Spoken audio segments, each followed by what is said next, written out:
आदरणीय बाळासाहेब आंबेडकरांच्या नेतृत्वामध्ये आम्ही लढलो त्यावेळेस साधारणतः 42-43 लाख वोट बाळासाहेबांनी घेतलं.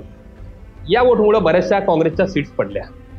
म्हणजे त्यावेळेस काँग्रेसचे सुद्धा एक खासदार या ठिकाणून मला देता आलं महाराष्ट्रामधून त्यांना, आणि राष्ट्रवादीचे मला काही 4 खासदार त्यांनी दिले. जर ते बाळासाहेब आंबेडकरांच्या सोबत हे बसले असते, ठीक आहे, बाळासाहेबांची मागणी उमेदवारीची थोडी कमी जास्त असेल, एकमेकांनी जर कम्प्रोमाइज केलं असतं, त्यांनी 7 मागितलं, मी तर मग बाळासाहेबांना यांनी 10 द्यायला पाहिजे होत्या. कारण विजयाचं मत हे बाळासाहेब आंबेडकरांच्या इकडे होतं. म्हणजे वंचित म्हणून जरी इतर समाजाने स्वीकारलेलं नसेल, बौद्ध धर्मीयांनी 90% स्वीकारलं, पण इतर समाज समजा 10% स्वीकारला असेल, पण आदरणीय बाळासाहेबांची भूमिका काँग्रेस, राष्ट्रवादी, उबाटा या सर्वांनी स्वीकारून ते 7 म्हणतात, त्यांनी 10 द्यायला पाहिजे होते. या मताशी मी सहमत आहे. आदरणीय आनंदराजे आंबेडकर साहेबांनी पश्चिम महाराष्ट्र किंवा विदर्भ सोडून वेगळ्या भागामध्ये आपली कमांड डेव्हलप करायला पाहिजे होती, किंवा मुंबई सारख्या ठिकाणी त्यांनी डेव्हलप करायला पाहिजे होती. म्हणजे आता कसं झालं, आदरणीय बाळासाहेब आंबेडकर वंचित बहुजन आघाडी आणि आनंदराज आंबेडकरजी रिपब्लिकन सेना. म्हणजे आम्ही काम करणाऱ्याने आम्ही काय करावं? म्हणजे आज 2 भावाच्या 2 पार्ट्या जर आम्हाला डिवाइड करत असतील तर आम्ही कोणाचं नेतृत्व स्वीकारावं? आपण बघत आहात आवाज इंडिया टीव्ही. हे वर्ष आहे 2024. हे वर्ष भारतीय लोकतंत्रासाठी फारच महत्त्वपूर्ण वर्ष आहे. कारण देशात निवडणुका सुरू झालेल्या आहेत.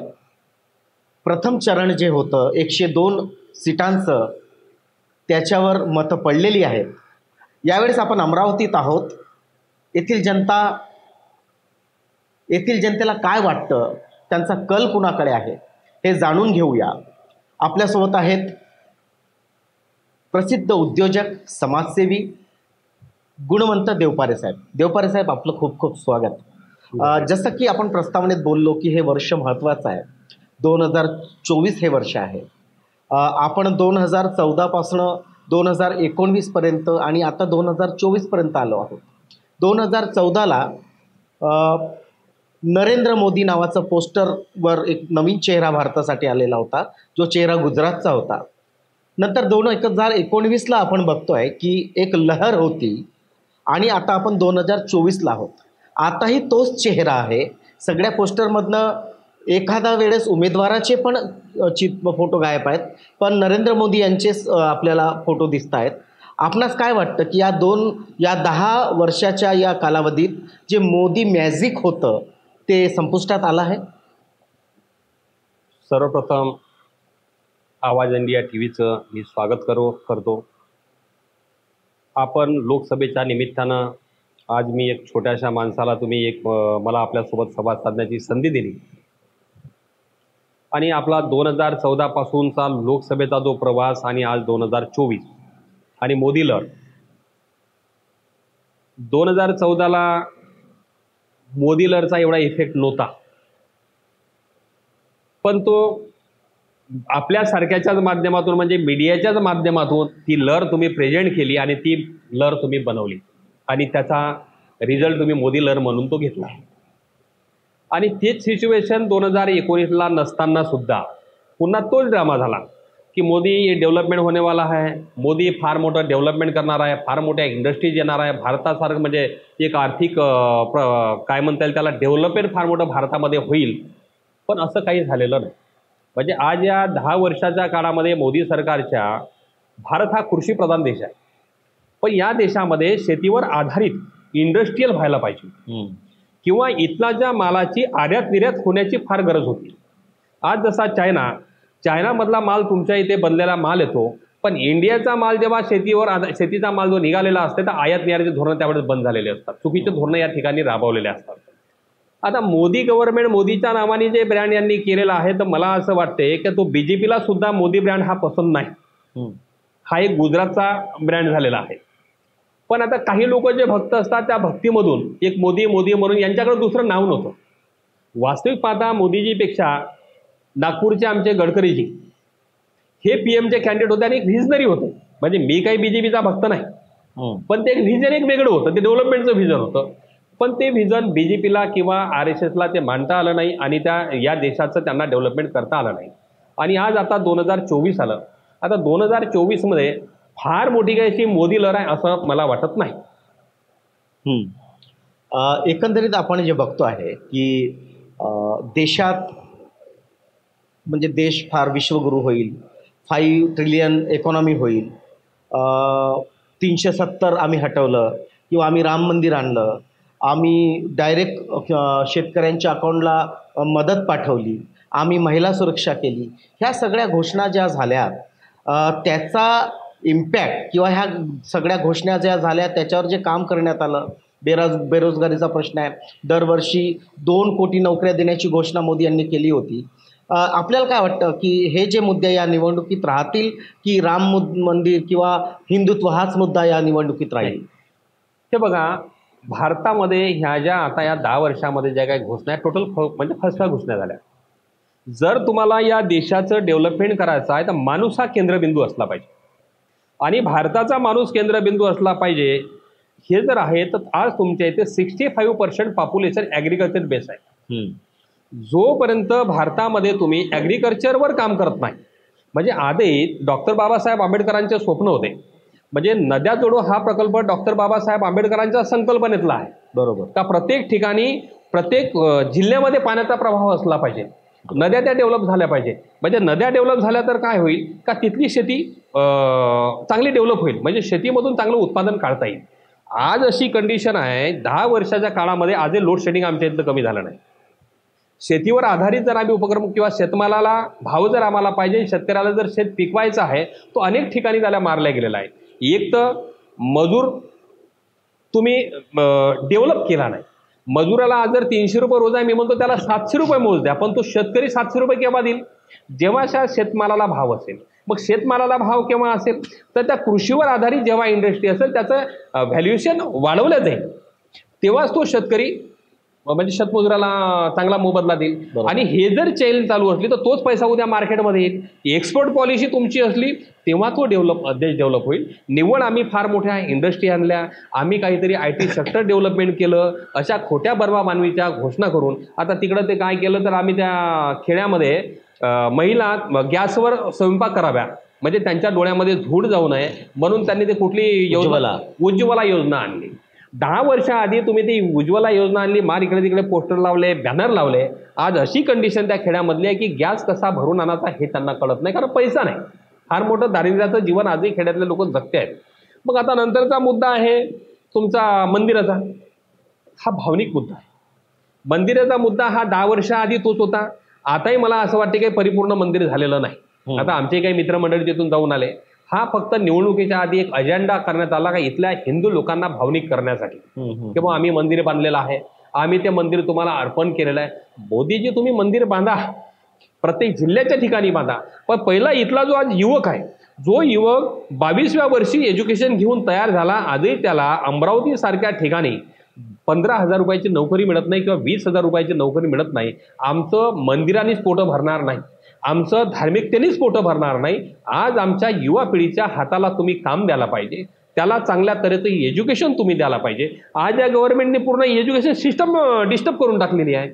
म्हणजे डॉक्टर बाबासाहेब आंबेडकरांना जे अपेक्षित होतं का तुम्ही गरिबांना मोफत शिक्षण द्यायला पाहिजे, त्याला हेल्थच्या सुविधा तुम्ही द्यायला पाहिजे, ते देण्यावर आमचं लक्ष नाही. तर फक्त आम्ही त्यांना मंदिरामध्येच गुंतवून ठेवायचं, धार्मिकतेचं त्याला वेळ लावायचं, एवढाच अजेंडा या सरकारचा झालेला दिसतं. मी तुम्हाला थांबवे. आपण भावनिक गोष्टीचा विचार करतोय, मंदिराचा, धर्माचा विचार करतोय. या निवडणुकीत असं वाटतं का की या भावनेच्या आहारी लोक जातील किंवा मंदिराच्या नावावर वोट करतील? कारण लोकांच्या समस्या खूप आहेत. नाही, यावेळी मंदिराचा कुठलाही इफेक्ट चालणार नाही. कारण आजचा जो क्वालिफाईड वर्ग आहे आणि त्याला जे 10 वर्षामध्ये तो भुगतान करतो आहे, आज प्रत्येक क्षेत्रामध्ये फार डाऊन झालेला आहे. IT सारखं क्षेत्र सुद्धा डाऊन चाललेलं आहे. बरोबर. ॲग्रोबेस इंडस्ट्री सुद्धा, मी तुम्हाला बोललो ॲग्रिकल्चर, ॲग्रोबेस इंडस्ट्री सुद्धा काही डेव्हलप झाले नाही. आणि यांनी जे GST, पहिल्या गव्हर्नमेंट नंतर 2016ची नोटबंदी, हा नोटबंदी म्हणजे अक्षरशः आर्थिक हत्या या लोकांची करण्यात आलेली आहे पहिल्या काळामध्ये मोदीजींच्या. आता ती गरजेची नव्हती. त्याच्यानंतर तुम्ही GST आणला. आता जेव्हा तुम्ही कुठलाही टॅक्स घेतला हा गव्हर्नमेंटच्या इकडेच जातं. ते सिस्टम समजण्यामध्ये CA लोकांना, बिझनेसमॅनला 1-1.5 वर्ष गेले. त्यामुळं पहिल्या काळामध्ये तर यांच्या अख्खं मार्केट यांनी कोलॅप्स करून टाकलं. मग आला दुसरा टर्म यांची. जशी यांची दुसरी टर्म येते गेली तर करोना आला. बरोबर. करोनाच्या काळामध्ये लोकांचे 2.5-3 वर्ष गेले. म्हणजे पहिलेच हा म्हणजे प्रत्येक नागरिक पहिल्या पंचवार्षिकमध्ये तो कुठलंही आपलं डेव्हलपमेंट करू शकला नाही. दुसऱ्या पंचवार्षिकमध्ये तुमच्या 19च्या निवडणुका झाल्या, 20ला एकदम कोरोनामध्ये तुमचे 3 वर्ष गेले, तो बेजार झाला हो. त्याला या धार्मिकतेमध्ये किंवा कुठल्या याच्यामध्ये त्याला रस राहिलेला नाही. इथल्या म्हणजे त्या 5 वर्षामधला जो युवक आहे, म्हणजे 2019 ते 24 पर्यंत ज्यांनी एज्युकेशन डिग्र्या घेतल्या आणि बाहेर निघाले, कोणी लॉमध्ये असेल, इंजिनिअरिंगमध्ये असेल, म्हणजे वेगवेगळ्या ज्या फॅकल्टीजमध्ये ज्या पोरांनी एज्युकेशन घेतलं, आज त्यांच्या हाताला काम नाही, त्यांना काम पाहिजे. त्या मुलांना मंदिराचं, मशिदीचं, बौद्ध विहाराचं कुठल्याही याचं त्याला देणं घेणं नाही. त्यामुळे तो भावनिकतेच्या मागं नाही. त्याला पाहिजे आता डेव्हलपमेंट, आणि डेव्हलपमेंटसाठी तो तयार आहे. म्हणून आज तो मोदीजींचा भक्त नाही. आज त्याला पाहिजे व्हिजन. आणि मधल्या पिरियडमध्ये जे यांनी ज्या काही सर्व गव्हर्नमेंटच्या एजन्सी हातामध्ये घेऊन जे लोकांना गुमराह करण्याचं काम केलं, विरोधी पक्ष संपवण्याचं काम केलं. भारतात संविधान आहे. डॉक्टर बाबासाहेब आंबेडकरांनी आम्हाला संविधान दिलं आणि संविधानाच्या माध्यमातून लोकशाही दिली. आता आज त्यांचा नारा आहे की आम्हाला 400 पार. बाबा 400 पार कशाला? तुम्हाला जर लोकशाही जिवंत ठेवायची आहे, सरकार ठीक आहे काँग्रेसचं आहे का आणि बीजेपीचं आहे का? आम्हाला दोन्ही सारखंच आहे. बीजेपी असली तरी तेच आहे, काँग्रेस असलं तरी तेच आहे. पण काँग्रेस आम्हाला स्मूथ वाटली. का स्मूथ वाटली? त्यांनी असं कधी म्हटलंच नाही मला 400 आणि 500 पाहिजे. तुम्ही 400 जर तुम्हाला पाहिजे तर याचा अर्थ तुम्हाला संविधानामध्ये काहीतरी छेडछाड करायची आहे. म्हणजे आम्ही जे डॉक्टर बाबासाहेब आंबेडकरांच्या संविधानामधून लोकशाहीच्या मार्गाने हा इथला सर्व समाज बांधव जो जगतो आहे ते जगणं तुम्हाला चांगलं वाटत नाही. त्यामुळे तुम्हाला 400 पारचा नारा आहे. म्हणून आमचा नारा काय? तुम्ही 400च्या अंदर 250-300वरच तुम्ही कसे राहू शकता. म्हणजे किमान सत्तेमध्ये नाही ते विरोधी बाकावर तरी आमचा कोणीतरी माणसं असले पाहिजे, म्हणजे हा देश चांगला चालेल, संविधान टिकेल, ही आमची भूमिका आहे. बरं, आपण ज्या क्षेत्रात बसलो आहोत ते अमरावती लोकसभा क्षेत्र आहे आणि हे पाहिलं जातं की हे जे क्षेत्र आहे हे शेतकऱ्यांचं क्षेत्र आहे, हे भूमिपुत्रांचं क्षेत्र आहे. आणि या 10 वर्षात आपण पाहिलं की याच म्हणजे अमरावती असेल, यवतमाळ असेल, म्हणजे विदर्भातील या क्षेत्रात शेतकऱ्यांच्या आत्महत्या जास्त झालेल्या आहेत. आणि तरीसुद्धा हे सरकार म्हणतं की आम्ही शेतकऱ्यांची मदत केली. आपण काय म्हणाल? नाही, साफ चुकीच आहे. या मागच्या पंचवार्षिकच्या आधी आमच्या इथे आनंदराव अडसूळमधून बाहेरचं पार्सल या शिवसेनेने इथं आणून बसवलं. का तर इथला एसटी त्यांना बुद्धिस्ट एसटी चालत नाही म्हणून बाहेरचा एसटी आणून इथं बसवला. आज मला सांगा, हे जर माझं घर आहे तर त्या घराची देखरेख मी करणार. बरोबर. हे घर जर मी भाड्यानं दिलं असेल तर तो भाडेकरू काही देखरेख करणार नाही. त्या भाडेकरूची भूमिका इथे आनंदराव अडसूळने निभावली. तसंच दुसरा आता मागच्या पंचवार्षिकमध्ये नवनीत कौर जी बाई बनावट एसटी होती, आता कोर्टाने फायनल केलं, बाबा ठीक आहे, कोर्टाचा आम्ही आदर करतो, पण आतापर्यंत म्हणजे फॉर्म उमेदवारी डिक्लेअर होईपर्यंत ती बाई बनावट एसटीच होती. आज त्या बनावट एसटीला एसटीचं दुखणंच माहीत नाही. अमरावती जिल्ह्याचं शेतकऱ्याच्या त्या बाईला प्रश्न माहीत नाही. आम्ही शेतकरी आहोत, शेतकऱ्याचे आम्ही पुत्र आहोत. आज हा अमरावती जिल्हा संत्र्यासाठी प्रसिद्ध आहे. अमरावती आणि नागपूर या ठिकाणी 20 वर्षाआधी संत्र्यावर प्रोसेसिंग युनिट यावं याचं काँग्रेसच्या काळामध्ये प्लॅनिंग झालं आणि त्यावेळी वरुड वगैरे या भागामध्ये संत्र्यावर प्रोसेसिंग युनिट यावं. बरोबर. पण इथल्या शेतकऱ्यावर प्रोसेसिंग युनिटसाठी आम्ही शेतकऱ्याला कुठल्या पद्धतीनं गव्हर्नमेंटनी मार्गदर्शन करायला पाहिजे हेच त्या कुठल्याही गव्हर्नमेंटला समजलं नाही. मग त्याचं कारण काय? मग एकीकडे प्रोसेसच्या मागं तुम्ही लागले. मग ते प्रोसेसिंग युनिट कारंजा साईडला एक आपल्या अमरावती रोडला, आपल्या नागपूर रोडला कारंजा म्हणून आहे, तिथं टाकण्याचा प्रयत्न केला. एक तिथं सेंटर पण उभं झालं. हो, या लोकांना त्या कुठला संत्रा त्या प्रोसेसिंग करता पाहिजे हे अजून माहीत नाही. त्या नवनीत बाईला विचारा, त्या जिनं 5 वर्षे खासदारकी भोगली, आमचा हा संत्रा ज्यूससाठी प्रोसेससाठी योग्य आहे का? त्याकरता सीडलेस व्हेरायटी पाहिजे. मग सीडलेस व्हेरायटी जर तुम्हाला हे निर्माण केव्हा, आज जर मला प्रोसेसिंग युनिट टाकायचा तर त्याचं प्लॅनिंग 10 वर्ष आधी मला मागं जावं लागते. बरोबर. म्हणजे आज 24ला जर मला युनिट टाकायचं होतं तर 14चं प्लॅनिंग पाहिजे होतं का या भागामध्ये सीडलेस व्हेरायटी डेव्हलप झाली पाहिजे आणि त्याची लागवड झाली पाहिजे, तेव्हा तो 7व्या वर्षी तो संत्रा येईल आणि मला प्रोसेससाठी मार्केटला येईल. हे कुठल्याही राजकीय माणसाला जमलं नाही. पहिली गोष्ट, यांच्याकडे व्हिजनच नाही. मग ते व्हिजन घेऊन आम्ही अमरावतीमध्ये येण्याचा प्रयत्न आम्ही केला होता. त्यामुळं इथल्या ना कापसावर प्रोसेसिंग झाला तर कापसाच्या वर प्रोसेसिंगसाठी अमरावती MIDC मध्ये काही इंडस्ट्री बनल्या. आता तिथे या अडसूळ महोदयांनी रतन इंडिया पॉवर प्लांट त्या ठिकाणी आणला. त्या ठिकाणी 1000 एकर जागा त्यांना दिली. आता 1000 एकर त्यांनी जागा का दिली? त्यांना कमिशन भेटलं त्या काळामध्ये. करोडो रुपयाचं या लोकांनी हेराफेरी करून टाकल्या. आता त्या ठिकाणी रतन इंडिया पॉवर प्लांट आल्यामुळे आजूबाजूच्या ज्या शेती आहे, कारण त्याचा डस्ट असतं, मायनिंगचा जो डस्ट, त्यामुळे शेती नापीक होते. दुसरं, पोल्युशन डेव्हलप होते. म्हणजे आज तिथं कॉटन बेस्ड काही इंडस्ट्री आल्या, पण त्या किती दिवस टिकतील ही शंका आहे. आता बऱ्याचशा काही बाहेरच्या इंडस्ट्री आल्या, आता ते डेव्हलपमेंट व्हायला लागल्या, पण या राजकारणी लोकांना आणल्या असं नाही. त्या का आल्या? तर ही सी झोन MIDC आहे. या ठिकाणी बऱ्याचशा सबसिडी मिळतात.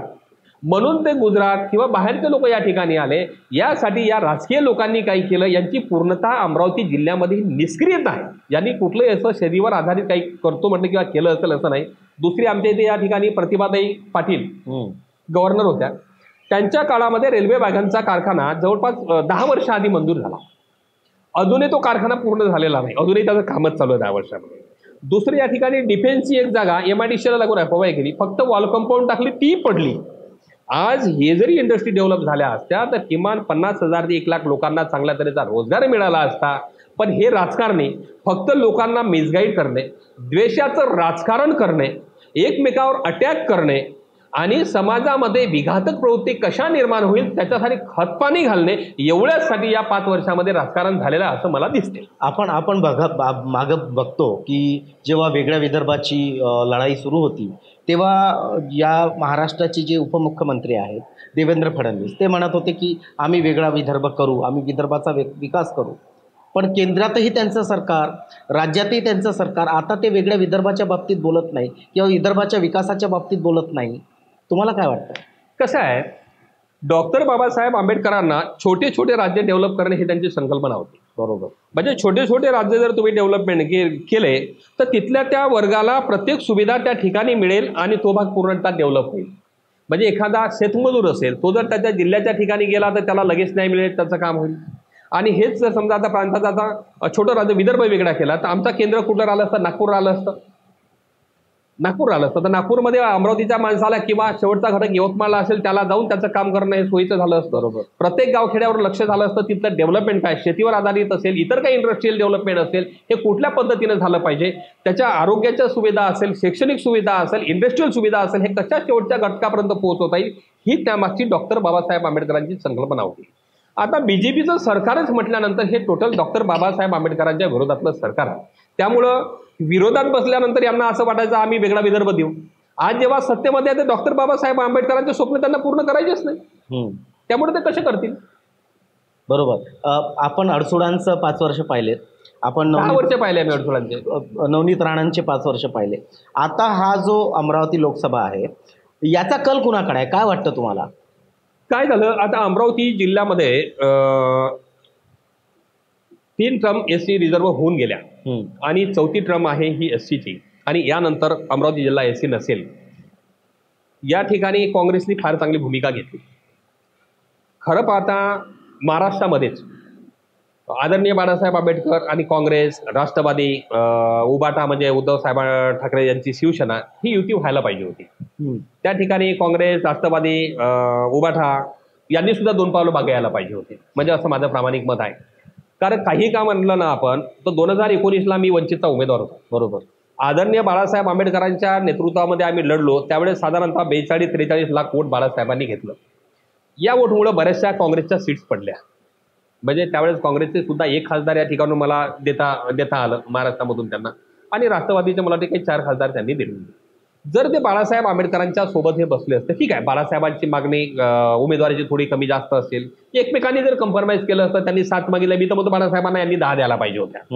कारण विजयाचं मत हे बाळासाहेब आंबेडकरांच्या इकडे होतं.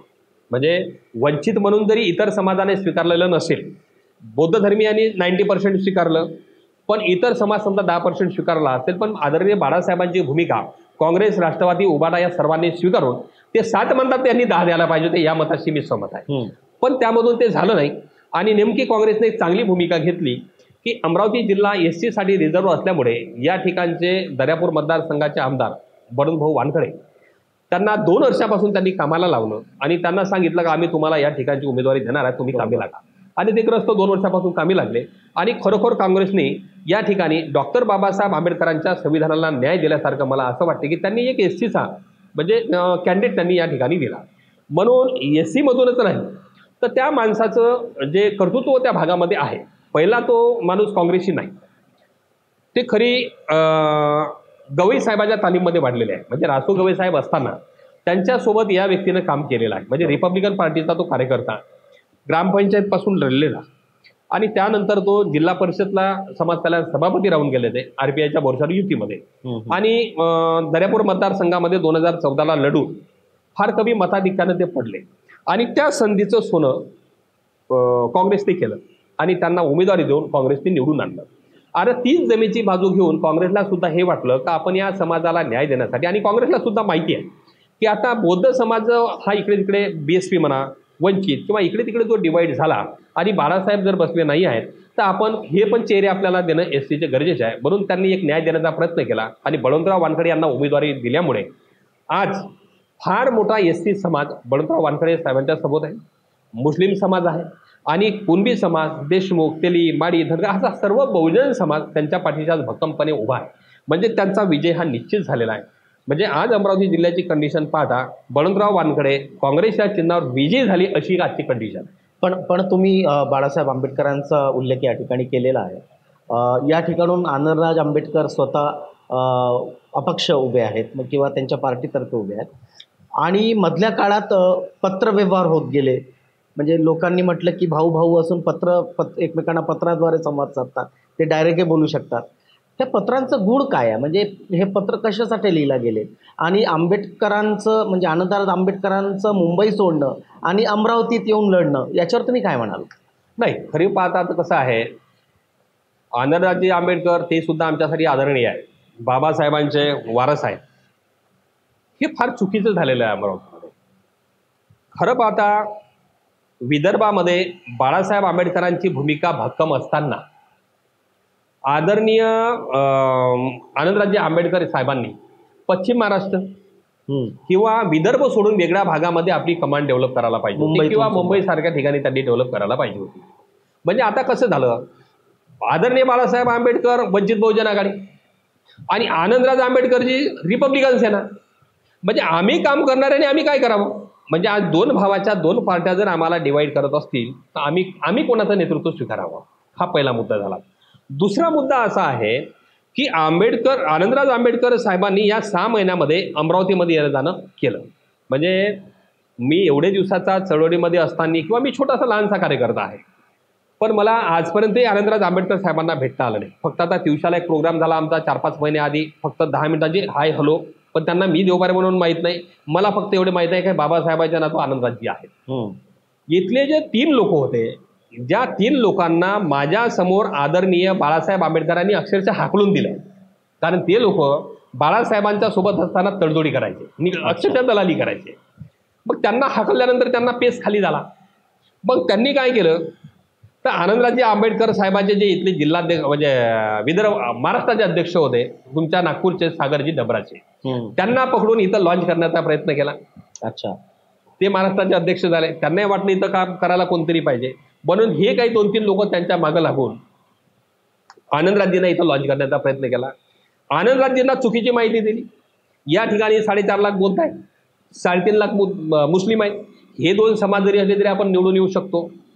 हे चुकीच्या पद्धतीचं लॉन्चिंग झालं. आता होऊ शकते बाळासाहेब आंबेडकरांची भूमिका त्यांना सपोर्ट देण्याची होती नव्हती, आता शेवटी त्यांच्या भाऊबंदकीचा वारसाचा प्रश्न आहे. पण याच्यातून असं दिसते, कारण आदरणीय बाळासाहेब आंबेडकरांनी ते एक उमेदवार डिक्लेअर केला होता. त्या मुलीचं नाव मला आता सांगता येत नाही, पिल्लेवान म्हणून अशी काय, पिल्लेवान म्हणून वगैरे असं काहीतरी होते. म्हणजे याचा अर्थ त्यांना त्यांचा कॅन्डिडेट टाकायचा होता. आणि आनंदराजेने भूमिका घेतली मला उभं राहायचं आहे. पण आनंदराजे सुद्धा राष्ट्रवादी काँग्रेसच्या मागं होते. अच्छा, त्यांची सुद्धा तडजोड चालू होती का मला इथून राष्ट्रवादी काँग्रेसच्या समर्थनाने मला उमेदवारी मिळावी. आता त्यांना मिळाली नाही तर अशा वेळी त्यांनी पाठिंबा द्यायला पाहिजे होता इथं काँग्रेसच्या उमेदवाराला, आणि दुसरीकडे त्यांनी उमेदवारी त्यांची मागायला पाहिजे होती. मग त्यांनी तो उमेदवारी फॉर्म भरला. फॉर्म भरल्यानंतर त्यांनी 3 तारखेला वंचित बहुजन आघाडीला त्या नावाने पत्र टाकलं. सोशल मीडियावर पूर्ण व्हायरल झालं. मी म्हणतो म्हणून नाही, मी काही त्यांचा विरोधक नाही. त्यांनी त्यामध्ये म्हटलं की मी वंचित बहुजन आघाडीला गेल्या 3 दिवसापासून मी सपोर्ट मागतो आहे, पण मला ते देत नाही, त्यामुळं मी माझी उमेदवारी कॅन्सल करतो, मी आता लढणार नाही. ही भूमिका त्यांनी स्पष्टपणे घेतली. आता त्यांनी स्पष्टपणे घेतल्यानंतर 4 तारखेलाच पुन्हा वंचित बहुजन आघाडीने त्यांना पत्र दिलं का आम्ही तुम्हाला पाठिंबा देतो. पुन्हा 4 तारखेला आनंदराजेंचं पत्र आहे का तुम्ही जो पाठिंबा दिला चुकीचा, आता पूर्ण उल्लेख मला माहीत नाही त्या पत्राचा, पूर्ण आहे माझ्याकडे ते पत्र, मग पूर्ण मला आता सांगता येत नाही का तुम्ही चुकीच्या पद्धतीने पाठिंबा दिला, मला आता लढायचंच नाही. आणि तिकडे दुसरीकडे म्हणते वंचित बहुजन आघाडी, नाही तुम्ही जर लढत असाल तर आमचा पाठिंबा आहे. म्हणजे हे सर्व तालमेळ त्यामध्ये राहिलेलं नाही. माझं काय म्हणणं आहे का हे आदरणीय कुटुंब आहे. आज अमरावती जिल्हा SC रिझर्व्ह असल्यामुळे काँग्रेसने ती उमेदवारी दिली. जर SC रिझर्व्ह नसतं तर काँग्रेसने उमेदवारी दिली नसती. मग आज काँग्रेस जर डॉक्टर बाबासाहेब आंबेडकरांच्या संविधानाला न्याय देण्याचं काम करते, मी काँग्रेसचा भक्त नाही, मी काँग्रेसचा पदाधिकारी नाही, मी आज कुठल्याही पक्षामध्ये नाही, मी चळवळीतला माणूस आहे. 2014ला मी BSP मधून मी निवडणूक लढलो. 19ला आदरणीय बाळासाहेब आंबेडकरांनी त्यांनी मला लढवलं म्हणून मी 19ला उमेदवार होतो. मी 19ला लढलो त्यांच्याकडून, वंचित बहुजन आघाडीकडून. त्यामुळं मी कुठल्याही पक्षाचा नाही, पण एक माझ्या अमरावतीची दिशा म्हणून मी सुद्धा बळवंतरावच्या मागं काय आहे, बळवंतराव वानखडेंच्या मागं, की बाळासाहेब आंबेडकरांनी तिकडे अमरावतीमध्ये विकास ठाकरे काँग्रेसचे त्यांना पाठिंबा दिला. तुमच्या बारामतीला सुप्रियाताई सुळेंना पाठिंबा दिला. मग आमचे नेत्यांना जर असं वाटलं संविधान वाचवण्यासाठी काही काँग्रेसच्या जागा जर येत असेल, राष्ट्रवादीच्या जागा येत असेल किंवा सेनेच्या काही जागा येत असेल तर मी त्यांना पाठिंबा द्यायला पाहिजे, ही भूमिका काँग्रेसने सुद्धा घ्यायला पाहिजे होती, हे माझं मत आहे. जर काँग्रेसने भूमिका घेतली असती की अकोल्यामध्ये ठीक आहे, तशा त्यांनी 7 ठिकाणी पाठिंबा दिला, हीच भूमिका काँग्रेसने घ्यायला पाहिजे होती की अकोल्यामध्ये त्यांना पाठिंबा द्यायला पाहिजे होता बिनसर कमीत किमान. कारण आम्हाला आमचे 10 आंबेडकर संसदेमध्ये पाठवण्यापेक्षा एक आमचे आदरणीय बाळासाहेब आंबेडकर जरी संसदेमध्ये गेले असते तर अख्खी संसद हल्ली असती. 75 वर्षाआधी परमपूज्य डॉक्टर बाबासाहेब आंबेडकर संसदेमध्ये गेले, एक संविधान दिलं, संसद अख्खी हलवली आणि त्या संविधानाच्या भरोशावर आज देश हा लोकशाहीमध्ये नांदते आहे. हे एक आंबेडकर आमच्या अकोल्यामधून केलं असतं, ही काँग्रेसने एक संधी द्यायला पाहिजे होती. जसं मोठं मन बाळासाहेब आंबेडकरांनी केलं तसंच मोठं मन काँग्रेसने सुद्धा करायला पाहिजे होतं. पण ठीक आहे, हा तुमचा आता 2 मोठ्या लेवलचा वाद झाला. आम्हाला आमचं स्थानिक लेवलचं राजकारण पाहिजे. जसं बाळासाहेब आंबेडकरांनी ती भूमिका घेतली, एकीकडे काँग्रेसला दिलं, दुसरीकडे राष्ट्रवादीला समर्थन दिलं. मी 2019ला लढलो, 2014ला मी 1 लाख वोट घेतलं, 2019ला 65,000 वोट घेतलं. मी माझ्या जिल्ह्याचा विचार केला, माझा जन्म या जिल्ह्यातला आहे, मला शेवटी जिल्ह्याचं राजकारण येणारा माणसाची मला बाजू भक्कमपणे पाहावं लागते. मी सुद्धा ती भूमिका घेतली का या ठिकाणी बळवंतराव वानखडे आम्हाला लोकशाही वाचवण्यासाठी संविधान जिवंत राहावं आणि लोकशाही ही नांदावी म्हणून आपण बळवंतरावजीच्या मागं उभं राहायला पाहिजे आणि त्यांना निवडून आणायला पाहिजे, ह्या सुद्धा आम्ही भूमिका घेतलेल्या आहेत. आता त्यांची भूमिका दोघा बंधूची काय आहे हे तर आम्हाला सांगता येत नाही, पण जी काही भूमिका त्यांची झाली ती योग्य झाली नाही. कारण कसं होतं, आज समजा आनंदराजे आंबेडकर साहेबांनी 15,000 20,000 वोट घेतलं, जास्त ते वोट घेऊ शकत नाही, कारण इथला मुस्लिम समाज त्यांना वोट देणार नाही, इथला बहुजनामधला कुठलाही समाज त्यांना वोट देणार नाही, कारण हे समीकरण इथं बनलंय. मी 2दा लढलो. बाळासाहेब आंबेडकरांनी 2019ला इथल्या समाजाला आदेश दिल्यानंतर माझी उमेदवारी माझी नव्हती, ही बाळासाहेब आंबेडकरांनी दिलेली उमेदवारी माझी आहे, कारण मी उमेदवारी मागितली नाही. बाळासाहेब मला बोलले की नाही तुम्हाला लढावं लागते, तुम्ही लढा, म्हणून मी प्रामाणिक प्रयत्न केला. बाबासाहेबांच्या वारसाचा आदेश 19 मध्ये या समाजाने स्वीकारला नाही, फक्त 65,000 मला वोट दिलं, 1.5 लाख वोट जवळपास त्या बनावट एसटीकडे गेलं. आज आनंदराज साहेब फक्त 6 महिन्यात आले. बाळासाहेबांचा तो आदेश हे लोक स्वीकारतील का? तुमच्या रिपब्लिक सेनेचा फार मोठा इथं वर्ग नाही आहे, तुम्ही नातू आहे, आमच्यासाठी आदर आहे, पण निवड तुमची भूमिका काँग्रेसचा कॅन्डिडेट पाळणे म्हणूनच असेल तर हा समाज तुमच्यासोबत राहणार नाही, कारण आम्हाला आमचं संविधान महत्वाचं आहे आणि आमची लोकशाही महत्वाची. बरोबर. ह्या सगळ्या घडामोडीनंतर म्हणजे 3ही आंबेडकर एकत्र येण्याचा प्रयत्न, एकमेकांना पाठिंबा देण्याचा प्रयत्न, तुम्हाला असं वाटतं का की हे सगळं घडत असताना इथला जो बौद्ध समाज आहे किंवा इथला आंबेडकरी समाज आहे किंवा इथला संविधान वाचवण्यासाठी लढणारा समाज आहे हा किंवा या समाजाची मतं विभागल्या जातील, काय इथल्या आंबेडकरी समाजांनी काय मत बनवलं आहे, ती काँग्रेसकडे जातील की मग विभागल्या जातील? नाही, आता काय झालं, इथला जो समाज वंचित म्हणून तयार झाला होता तो अक्षरशः डिस्टर्ब झाला. म्हणजे त्यामधला 1000-2000 जो कार्यकर्ता जो वर्ग आहे बिचारा त्याचाही दोष नाही, कारण या लोकांना वरच्या लेवलचं राजकारण माहीत नसते. म्हणजे आता आज मी कार्यकर्ते बरेच पाहतो असे ट्रोल देतात, हरिजन काय म्हणतात, गुलाम काय म्हणतात, आंबेडकर चळवळीसाठी म्हणतात, म्हणजे जे काही म्हणतात ते त्यांचं नादानपण आहे, तो त्यांचा दोष नाही. आता इथे काय झालं नेमकं, यांच्या दोन्ही त्या लेटरबाजीमुळे आणि त्या भूमिकेमुळे समाज विचलित झाला. आणि दुसरीकडे आज 4थ्या टर्मला काँग्रेसच्या माध्यमातून SC उमेदवार काँग्रेसने दिला, त्यामुळं समाजाचा 99% झुकतं माप बळवंतराव वानखडेच्या इकडे गेलं. कारण कसं असते, निवडणूक लढताना तुम्ही एका जातीच्या भरोसा निवडून येऊच शकत नाही. समजा आता 3-3.25 लाख वोट इथलं बौद्धांचं आहे. आता समजा आपण उदाहरण धरू की बाबासाहेबांचे वारस म्हणून, रक्त म्हणून आम्ही 3.25 लाख लोक एका ठिकाणी झालो आणि आम्ही 90% वोट तुम्हाला टाकलं, तर तुम्ही 2,70,000 मध्ये निवडून तुम्ही येणार का? कारण इथं निवडून येण्यासाठी आज 5.5-6 लाख वोट तुम्हाला लागणार आहे. इतर समाज तुम्हाला 6 महिन्यामध्ये तुमची तोंडओळखही लोकांची झालेली नाही. आज तुम्ही जो फक्त प्रचार करता, बौद्ध मोहल्ल्यामध्ये जाऊन, बौद्ध वस्त्यामध्ये जाऊन, बौद्ध विहारामध्ये जाऊन आपला प्रचार चालू आहे. मी इथे एवढे दिवस काम केल्यानंतर इतर समाज, माझं स्वतःचं संघटन होतं. माझ्या जवळपास 1000 गावामध्ये मी शाखेची बांधणी, 1000 ते 1200 गावामध्ये शाखेची बांधणी केली होती. अनेक ओबीसी माझ्याशी जुडला. जेव्हा मी BSVची तिकीट घेतली तर माझा पूर्ण चेहरा भटकायला लागला. म्हणून माझा तो अनुभव आहे का इतर ओबीसी तुम्हाला स्वीकारायला ना उद्या. जसं आदरणीय बाळासाहेब आंबेडकरांना अकोल्यामध्ये लोकांनी स्वीकारलं, ओबीसींनी तिथली जिल्हा परिषद बाळासाहेबांच्या हातामध्ये आहे, पण इतर ओबीसी खासदारकीसाठी बाळासाहेबांच्या सोबत आला नाही.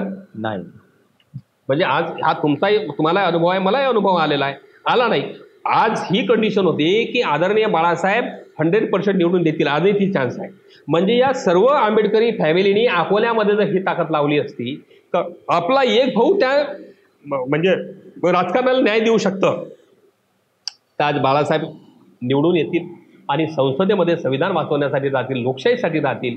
ही ताकद त्यांनी अकोल्यामध्ये लावायला पाहिजे होती. आणि जर आनंदराजेंना असं वाटतच होतं, जर अमरावतीमध्ये त्यांना लढायचंच होतं, 2019ला मी उभा होतो, तेव्हा माझ्या पाठीशी उभं राहायचं असतं, कारण तेव्हाही माझी तयारी नव्हती. आणि तेव्हा जर आनंदराजे साहेब माझ्यासोबत असते तर 2 लाख वोट त्यांना भेटले असते किंवा मला माझ्या रूपाने भेटले असते. आणि त्या 2 लाखाचं आज ताकद वाढवून आपल्याला 4 लाख करता आले असते. आणि 3 लोकांच्या फाईटमध्ये 4-4.5 मध्ये ते स्टेट निघाली असते. हे समीकरण तुम्हाला करता आले असते. काहीतरी लोकांना आपल्याला मिसगाईड केलेलं आहे, हे चुकीचं झालं. तो कलंक आमच्या आंबेडकरी जो समाज आहे आमच्यासाठी आहे. म्हणजे आज आमची घटना ज्यांनी घटना निर्माण करून दिली, ज्यांनी आम्हाला संविधानातून अधिकार दिले वोट देण्याच्या, त्यांच्या नातवाला मत देण्यापासून आम्ही आज वंचित राहतो. आमची मजबुरी झाली आहे. कारण आज आम्ही आनंदराज साहेबांना जर वोट देतो म्हटलं तर आमचाच एक SC माणूस जो संविधान वाचवण्यासाठी आम्हाला संसदेमध्ये लोकशाही टिकवण्यासाठी पाठवायचा आहे, आज हे 400 पार म्हणतो, आम्ही म्हणतो 400च्या आतमध्ये करण्यासाठी एक वोट खासदार आम्हाला तिथे वाढवून, एक खासदार वाढवून आम्हाला विरोधी भाग आम्हाला कसा स्ट्रॉंग करता येईल, आमची घटना टिकवण्यासाठी, संविधान टिकवण्यासाठी आणि लोकशाही वाचवण्यासाठी हा आमचा अमरावतीकरांचा प्रामाणिक प्रयत्न आहे.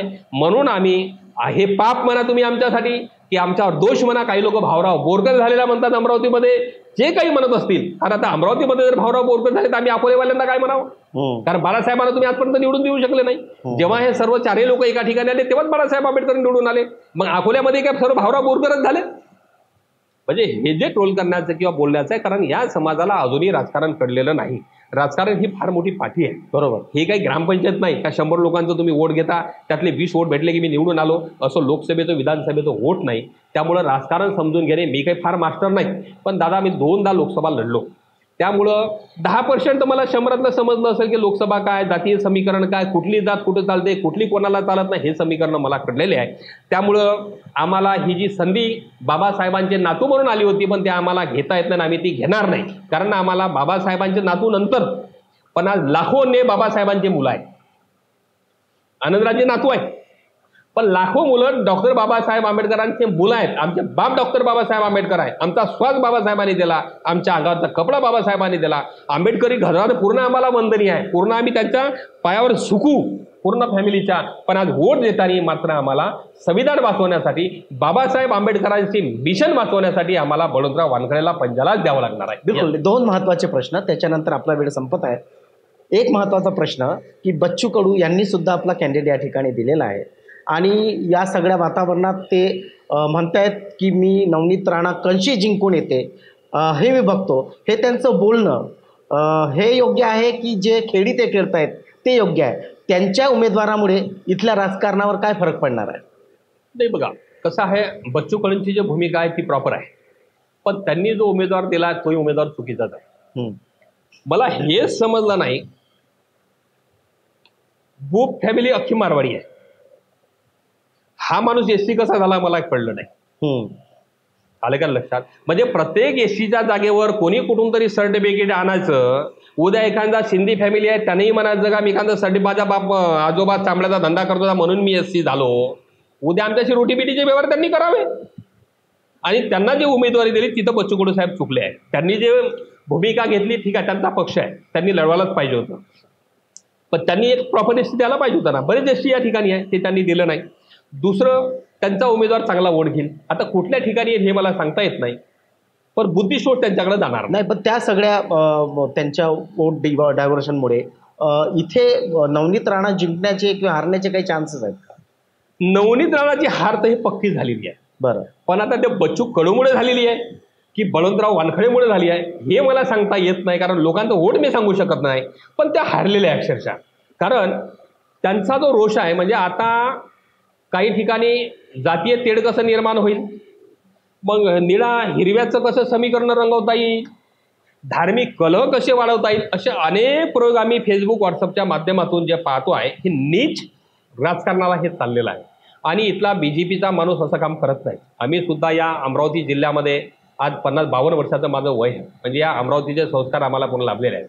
इथं BJP अनेक वर्षापासून आहे. कधी त्यांनी जातीय तेढ, ठीक आहे, तुमच्या माझ्या कलहामध्ये एखादा कुठला प्रॉब्लेम झाला, तो जातीतून गेला, तो भाग वेगळा.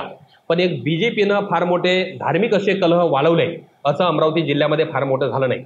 पण आज जे पीक एक उदयास येते आहे की जाती कलह कसे वाढवता येईल, हिंदू मुस्लिम कसं वाढवता येईल, बौद्धांचं आणि हिंदूंचं कसे कलह वाढवता येईल, हे जे प्रयोग किंवा आमच्या जे काही कानावर येते हे घाण राजनीतीचे जे चालले आहे, याचा इफेक्ट राणा कुटुंबावर बसणार आहे. बिलकुल. मला महत्त्वाचा एक प्रश्न आहे की अमरावतीकर जे आहेत किंवा अमरावती जिल्ह्यातील जे मतदार आहेत ते साडीकडे जातील की महिन्याभर किराणाकडे जातील की आपल्या अधिकारांकडे जातील?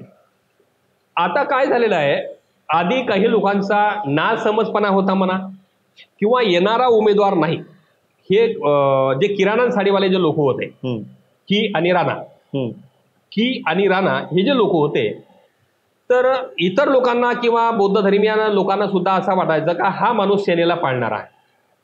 मग सेनेला पाळणारा आहे म्हणून आमचा आहे, किराणा म्हणून त्याला वोट केलेलं नाही, साडी म्हणून वोट केलेलं नाही, एक सेनेला पर्याय म्हणून वोट केलेला आहे. त्यामुळे त्यांचा जो विजय झाला. आज नेमकं कसं झालं, त्यांनी साड्याही वाटल्या, मच्छरदाण्याही वाटल्या, ताटेही वाटले, आणि काही जरी केलं तरी वोट त्यांना SC समाजाचं पडणार नाही, इतर बहुजनाचं पडणार नाही. कारण प्रत्येकाला डॉक्टर बाबासाहेब आंबेडकरांनी दिलेलं संविधान जिवंत ठेवायचं आहे. लोकशाही या देशामध्ये नांदली पाहिजे, हे प्रत्येक धर्मीयांचं स्वप्न आहे. प्रत्येक धर्मीय आहेत, त्याची देवदेवता त्याला साबूत ठेवायचीच आहे, पण त्याची अस्मिता सुद्धा त्याला टिकवायची आणि संविधान सुद्धा त्याला पाहिजे आहे. कारण हा परिचय भावनिक मुद्दे धार्मिकतेचे. संविधानासाठी, लोकशाहीसाठी आता की राणा चालणार नाही, आता बळवंतराव वानखडेच चालेल आणि पंजाबवर ते निवडून येईल. लोकतंत्रासाठी, आपल्या अधिकारांसाठी आता की राणा चालणार नाही. इथे लोक मतदान करतील संविधानासाठी, लोक मतदान करतील लोकतंत्रासाठी, लोक मतदान करतील विकासासाठी, आपल्या अस्मितेसाठी आणि आपल्या अधिकारासाठी. आपल्यासोबत गुणवंत देवपारे साहेब होते. देवपारे साहेब, आपला वेळ दिला, आपलं खूप खूप धन्यवाद. आपण बघत आहात आवाज इंडिया TV.